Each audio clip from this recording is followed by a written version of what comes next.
सानिध्य और उनका आशीर्वाद हमेशा हमारे जीवन के लिए ऊर्जावान रहता है।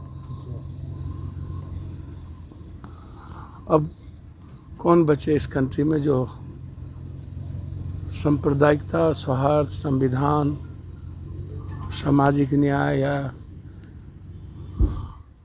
हर व्यक्ति के लिए जीने वाला एक ऐसा व्यक्ति तो अब कौन बचा। कर्पूरी जी नहीं रहे, जगदेव बाबू नहीं रहे, मुलायम सिंह नहीं रहे, रामविलास जी नहीं रहे, शरद जी कंप्लीट रूप से अस्वस्थ हैं। एक व्यक्ति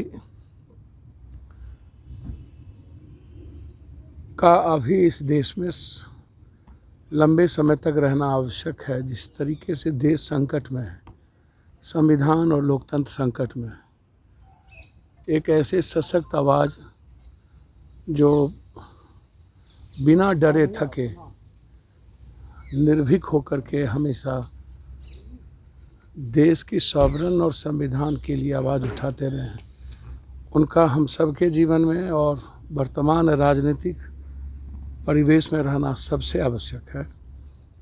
अब मैं तो प्रार्थना करूंगा पूरे देश की आवाम की आवाज़ के लिए वो स्वस्थ होके हम सबके बीच आएँ।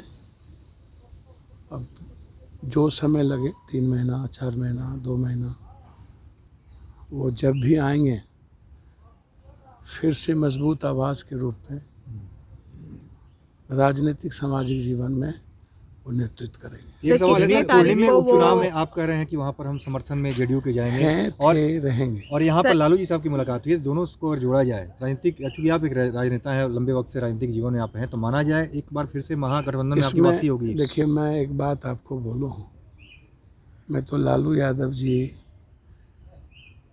हम लोग के बीच रहे। लालू यादव जी का अभी हम सबके लिए राजनीतिक जीवन में रहना आवश्यक है। हम तो अभी सिर्फ इनके स्वस्थ और इनकी दीर्घायु की ही बात करेंगे।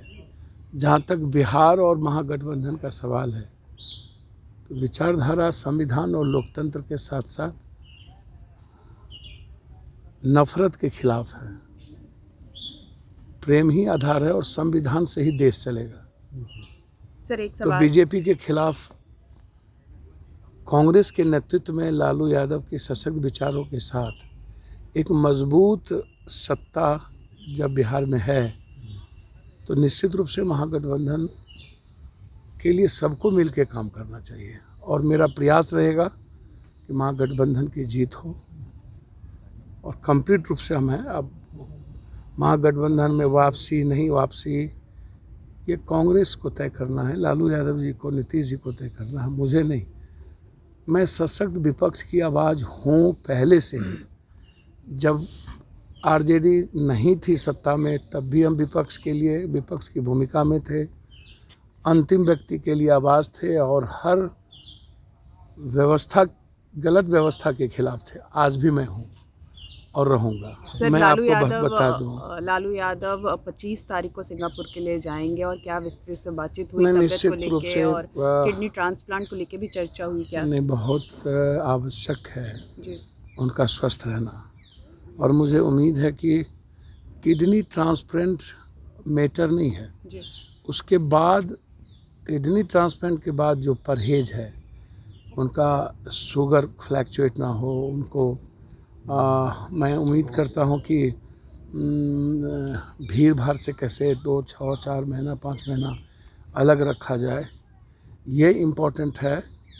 इम्पोर्टेंट सिर्फ किडनी ट्रांसप्लांट नहीं है। किडनी ट्रांसप्लांट के बाद जो सलाह डॉक्टर्स देंगे, तो परिवार मुझे लगता है कि उसी अनुरूप ठीक काम करेगा। और जब वो आएंगे तो एक मजबूत सशक्त आवाज़ के रूप में लौटेंगे, ये मुझे ऐसा आशा है, विश्वास है। आज भी वो किसी की माँ के बारे में, अब वहाँ एक बिहार और यूपी के लोग हैं, उसकी चर्चा अभी कर रहे थे हमसे। वो वहाँ कितने मजबूत है, जहाँ जा रहे हैं वहाँ पर चर्चा कर रहे थे, मेरी माँ के बारे में पूछ रहे थे, पिता के बारे में पूछ रहे थे, पूर्णिया मधेपुरा के किसी और के बारे में। अब उनको 50 साल पहले जो बात थी वो हमसे शेयर कर रहे थे। तो अब अभी भी मुझको लगता है कि उनके जीन में अब वैसा व्यक्ति तो अब आम आदमी से अटैचमेंट तो किसी का हो नहीं सकता। हम पर्सनली जो हम मुलायम सिंह लालू यादव से सीखे हैं उस अनुरूप काम कर रहे हैं और हम उसी अनुरूप काम करेंगे। Thank you sir.